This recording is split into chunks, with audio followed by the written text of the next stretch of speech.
नमस्कार। स्वागत है आप सबका राजनीति के इस अखाड़े में। मेरा नाम है अजय सीतिया। मित्रों, 1994-95 से बात शुरू करते हैं। तब मदनलाल खुराना दिल्ली के मुख्यमंत्री बने थे। शायद दिसंबर 1993 में बन गए थे। उन्होंने अपना पहला ही बजट मुनाफे का पेश किया था। मुंबई के बाद दिल्ली ऐसा शहर है जिसमें टैक्सों से इतना पैसा आता है कि दोनों ही शहर 20-25 साल पहले इंटरनेशनल लेवल के बन जाने चाहिए थे। मदनलाल खुराना के समय मेट्रो का काम शुरू हुआ, जो शीला दीक्षित के आते आते दिल्ली में चालू हो गया। शीला दीक्षित के समय दिल्ली में सड़कों और पुलों का जाल बिछा। सीवरेज लाइनें जहां नहीं थी वहां पड़ी। इसके बावजूद दिल्ली का बजट हमेशा मुनाफे का ही रहा। लेकिन अरविंद केजरीवाल ने दिल्ली को न सिर्फ नर्क बना दिया है, बल्कि घाटे में लाकर के खड़ा कर दिया है। आज की तारीख में दिल्ली के खजाने में 4,471 करोड़ रुपए बचे हैं। हर महीने 2,240 करोड़ रुपए वेतन, भत्तों, पेंशन और ब्याज पर खर्च होता है। इसमें विकास का पैसा मैंने नहीं जोड़ा है। जो राशि बची है उससे 2 महीने भी नहीं चल सकते, क्योंकि 2 महीने में भी दो 4,480 करोड़ रुपया चाहिए। लेकिन बाकी बचा हुआ है 4,471 करोड़ रुपया, यानी 9 करोड़ रुपया 2 महीने में भी कम पड़ रहा है।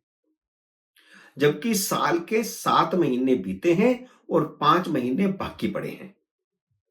खुद को पढ़ा लिखा और पूर्व इनकम टैक्स कमिश्नर बताने वाले थे भी केजरीवाल ने दिल्ली का भट्ठा बिठा दिया है। पिछले 10 सालों में ना कोई नया कॉलेज खुला है, ना कोई नया अस्पताल खुला है, ना कोई बड़ा पुल बना है। सड़कों के बुरे हाल हैं। खुद केजरीवाल ने जेल से वापस आने के बाद सड़कों का दौरा करके देख लिया। 2 दिन ड्रामा किया, तीसरे दिन सड़कों का निरीक्षण करने नहीं जा पाए, क्योंकि 2 ही दिनों में जनता ने इतना लताड़ दिया था कि फिर उनकी हिम्मत नहीं हुई। केजरीवाल ने स्कूलों की इमारतों और मोहल्ला क्लिनिकों के अलावा विकास का कोई काम नहीं किया, और यह काम भी भ्रष्टाचार करने के लिए किया। 5 लाख रुपए में बनने वाला क्लासरूम 20-20 लाख रुपए में बना है। यह ऑन रिकॉर्ड है। वह जितना मर्जी ढिंढोरा पीटे शिक्षा का और स्वास्थ्य का, लेकिन अंधी लूट मचाई उन्होंने।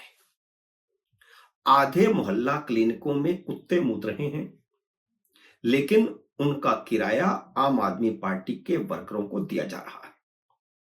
डॉक्टरों से आधी तनख्वाह रिश्वत के रूप में वापस ली जा रही है, इसलिए डॉक्टर भी पूरा टाइम नहीं देते।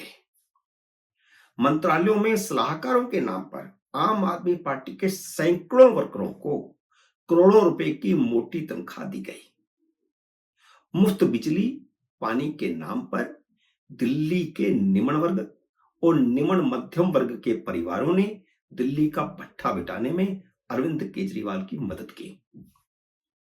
मैं बेहिचक कह रहा हूं कि दिल्ली का बेड़ा गर्क करने में दिल्ली के निम्न वर्ग और निम्न मध्यम वर्ग का हाथ है। इसलिए जिम्मेदार केजरीवाल या सिसोदिया या आतिशी मार्लेना नहीं है, बल्कि खुद दिल्ली की जनता है, जिसने उन्हें 2 बार लूटने का मौका दिया। केजरीवाल भी लगातार सरप्लस बजट देते रहे।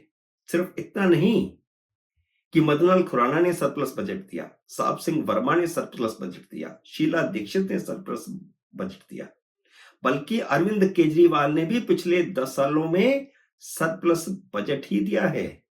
और इस साल भी आतिशी मार्लेना ने वित्त मंत्री के नाते 3,231 करोड़ 19 लाख का सरप्लस का बजट पेश किया था। लेकिन बेईमानी यह कि विभागों की पूरी डिमांड बजट में पेश ही नहीं की गई। इसलिए अभी विभिन्न विभाग करीब 9,000 करोड़ रुपया मांग रहे हैं। इसका ब्रेकअप भी मीडिया में आ चुका है। लेकिन बात बात पर विधानसभा का सत्र बुलाकर केंद्र सरकार के खिलाफ प्रस्ताव पास करने वाले, प्रधानमंत्री नरेंद्र मोदी के खिलाफ बकबक करने वाले, खुद को दिल्ली का मालिक बताने वाले अरविंद केजरीवाल ने सीएजी की पिछली 12 रिपोर्टें सदन में पेश नहीं की, क्योंकि उससे सच्चाई बाहर आ जाती और यह मुख्यमंत्री की, सरकार की वैधानिक जिम्मेदारी है, संवैधानिक जिम्मेदारी है कि वह सीएजी की रिपोर्टों को सदन में पेश करें। केजरीवाल ने झूठे प्रचार, प्रसार और भ्रष्टाचार से दिल्ली को कंगाली के कगार पर ला करके खड़ा कर दिया है। केजरीवाल जेल में रहते हुए भी सरकारी विज्ञापनों पर अपने फोटो चिपकाने से बाज नहीं आए। 15 अगस्त को स्वतंत्रता दिवस पर आतिशी मार्लेना ने जो विज्ञापन का डिजाइन जारी किया, उसमें अरविंद केजरीवाल का फोटो था, जबकि वह जेल में थे। अधिकारियों ने मुकदमा झेल रहे अरविंद केजरीवाल का फोटो हटा दिया तो आतिशी मार्लेना ने उन्हें बाकायदा नोटिस जारी किया। पिछले साल सुप्रीम कोर्ट ने केजरीवाल को फटकार लगाई थी जब उन्होंने आर्थिक तंगी का बहाना बनाकर आरआरटीएस को फंड नहीं दिया था, जबकि विज्ञापनों पर एक साल में 1100 करोड़ रुपए खर्च कर दिए थे। पराली जलाने को रोकने के लिए केजरीवाल ने एक लिक्विड की खरीद की थी। यह लिक्विड भारत सरकार के ही कृषि मंत्रालय ने बनाया था, जिस पर दिल्ली की केजरीवाल सरकार ने 68 लाख रुपए खर्च किए, लेकिन इस पर अपने फोटो के साथ विज्ञापनों पर 23 करोड़ रुपए खर्च कर दिए। अगर 23 करोड़ रुपए का लिक्विड खरीदकर किसानों में बांटा जाता, भले ही दिल्ली को बचाने के लिए पॉल्यूशन जो पंजाब से आता है, हरियाणा से आता है, पंजाब हरियाणा के किसानों में ही बांटा जाता तो उसका फायदा दिल्ली को ही होता। लेकिन ऐसा करने की बजाय उन्होंने 23 करोड़ रुपया अपने विज्ञापनों पर खर्च किया, और यह विज्ञापन दिल्ली में नहीं बल्कि बाकी प्रदेशों के अखबारों में भी छपे, टीवी चैनलों पर चले।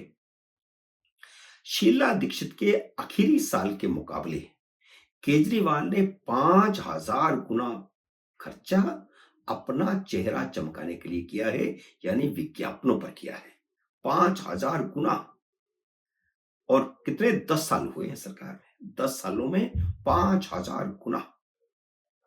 अब जबकि केजरीवाल और आतिशी मार्लेना की सरकार ने दिल्ली को कंगाल कर दिया है और सीएजी की रिपोर्टें भी विधानसभा में पेश नहीं की हैं, तो विपक्ष के नेता विजेंद्र गुप्ता ने धमकी दी की है कि या तो आतिशी मार्लेना तुरंत विधानसभा का विशेष सत्र बुलाकर सीएजी की सभी रिपोर्टें सदन में पेश करें, ताकि दिल्ली की जनता को पता लग सके और देश की जनता को भी पता लग सके कि केजरीवाल ने क्या किया धरा है,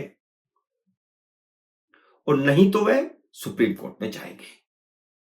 केजरीवाल इस बार सुप्रीम कोर्ट में बहुत ही बुरी तरह फंसने वाले हैं। अब सुप्रीम कोर्ट उनका कोई लिहाज नहीं करने वाली। शराब घोटाले के सारे आरोपियों को जमानत मिल गई है। जमानत तो 1.5 साल बाद सत्येंद्र जैन को भी मिल गई है, लेकिन इसका मतलब यह नहीं है कि वे आरोपों से मुक्त हो गए हैं। जमानत पर रिहा हुए आम आदमी पार्टी के सभी नेता खुद को बेगुनाह बताने में लगे हुए हैं और अपनी गिरफ्तारी का आरोप नरेंद्र मोदी पर मढ़ने में लगे हुए हैं। किसी भी अदालत ने उन्हें बेगुनाह नहीं कहा है।